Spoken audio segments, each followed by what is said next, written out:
Selamat pagi, saudara-saudari yang terkasih dalam nama Tuhan Yesus. Pada pagi hari ini, mari kita membaca senjata iman kita dari Yesaya 48 ayat 12. Dengarkanlah aku, hai Yakub, dan engkau Israel yang kupanggil. Akulah yang tetap sama, akulah yang terdahulu, akulah juga yang terkemudian.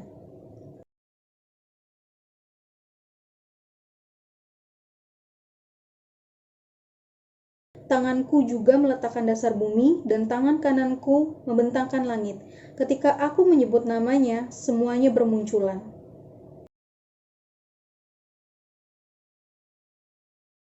Akulah yang tetap sama, akulah yang terdahulu, akulah juga yang terkemudian. Jadi kita bisa tahu di sini akunya itu Tuhan. Tuhan tuh yang terdahulu dan Tuhan juga yang terkemudian.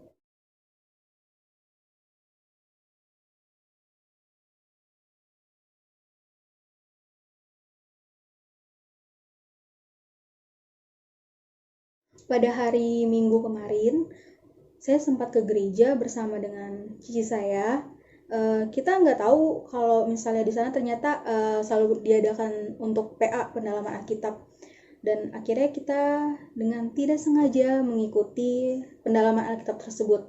Di situ kita membahas tentang Matius 20. Di Matius 20 ini ada satu ayat yang menarik dan benar-benar kita bahas, yaitu di Matius 20 ayatnya yang ke-16. Demikianlah orang yang terakhir akan menjadi yang terdahulu, dan yang terdahulu akan menjadi yang terakhir.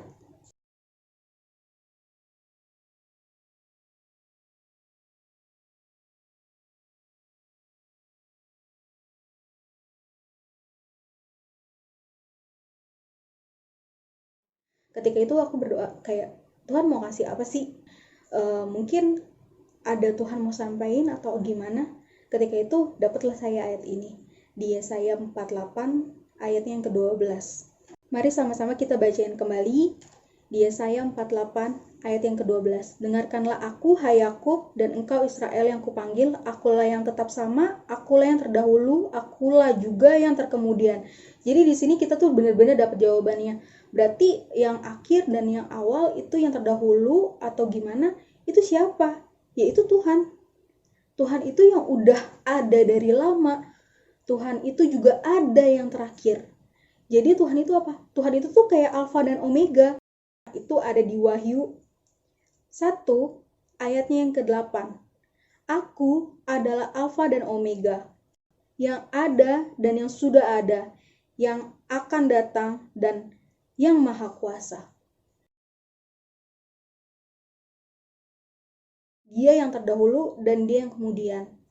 Kita kalau misalnya mau nanya, mau apa-apa, ya tanya siapa? Ya yang ada terdahulu dan yang ada kemudian, yaitu tanya Tuhan. Kayak gitu. Jadi kita akan selalu ingat kayak kita harus tanya Tuhan gitu. Itu poin yang pertama. Karena apa? Karena Tuhan tuh tetap sama. Tuhan yang dahulu, Tuhan yang sekarang, Tuhan yang kemudian. Tuhan tuh tetap sama. Udah gitu poin yang kedua itu adalah aku nemu di dalam Wahyu. Di dalam Wahyu itu disebutin apa? Aku adalah Alfa dan Omega, yaitu firman Tuhan sendiri gitu. Berarti kita ya udah nggak perlu ragu lagi karena apa? Ya Tuhan itu sendiri gitu, Alfa dan Omega gitu. Kita nggak perlu lagi nyari-nyari siapa yang terdahulu, siapa yang terakhir, siapa Alfa, siapa yang Omega, kayak gitu. Itu firman Tuhan. Kita tuh berpatok sama siapa? Sama Tuhan, kayak gitu. Jadi kita ya balik lagi, kita harus nanya lagi sama Tuhan, kayak gitu. Apapun yang kita lakukan, apapun yang kita perbuat, apapun kesalahan kita, ya kita harus kayak minta ampun, kita bertanya, Tuhan maunya apa, rencananya Tuhan apa.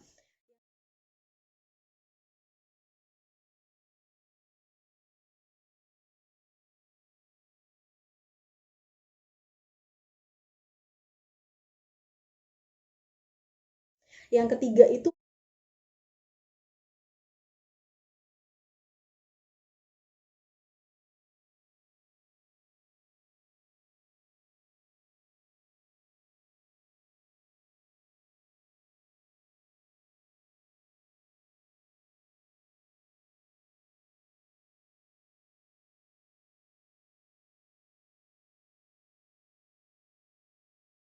yang pastinya dia mengasihi kita, yang pastinya dia mengampuni kita, yang pastinya juga dia mati berkorban untuk kita, yaitu Tuhan.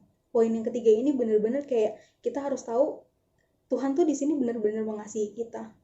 Tuhan tuh benar-benar yang namanya gak pernah gak sayang sama kita. Mungkin Tuhan bisa kayak kita bilang, Tuhan kenapa sih Tuhan meninggalkan aku? Kenapa sih Tuhan, kenapa Tuhan gak sayang sama aku? Padahal jawabannya bukan Tuhannya gak ada, saudara-saudara, tapi kitanya yang gak ada untuk Tuhan. Mungkin kitanya juga yang lari dari Tuhan, dan mungkin kitanya yang menghilang kayak, Tuhan nanti dulu deh kayak gitu, Tuhan aku nggak mau nanya dulu deh kayak gitu.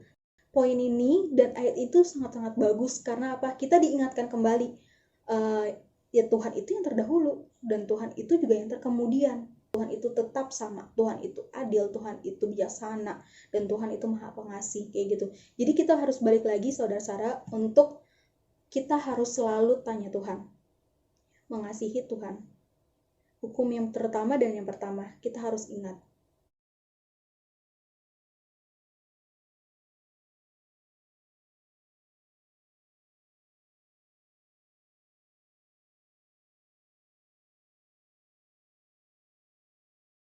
Kita kalau misalnya bingung, kita galau, kita mungkin lagi emosi, kita mungkin lagi sedih, mari sama-sama kita bertanya Tuhan. Bertanya kepada Tuhan. Tuhan, maunya Tuhan apa di dalam hidup kita? Tuhan, aku harus kayak gimana?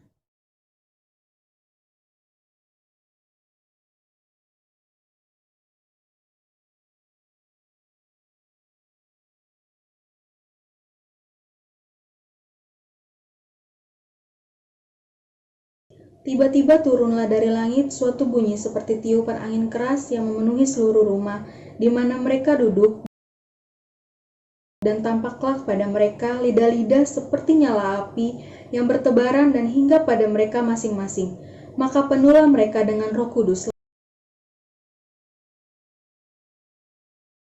Ketika Roh Kudus yang ada di dalam diri kita, bukan lagi kita yang berkata-kata, melainkan Roh Tuhan yang akan berkata-kata untuk teman-teman kita, untuk sesama kita, dan untuk sekeliling kita.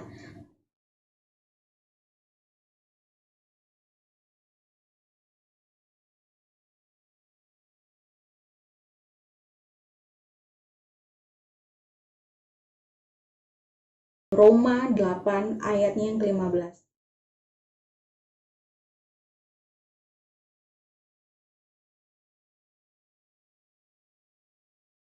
Sebab kamu tidak menerima roh perbudakan yang membuat kamu menjadi takut lagi, tetapi kamu telah menerima roh yang menjadikan kamu anak Allah. Sangat baik bukan? Ketika kita menerima Roh Kudus dalam hati kita, dalam pikiran kita, dan dalam perilaku kita bisa selalu tanya Tuhan. Kita selalu bisa berseru kepada Tuhan. Tuhan mau apa? Tuhan rencanakan apa dalam hidup kita?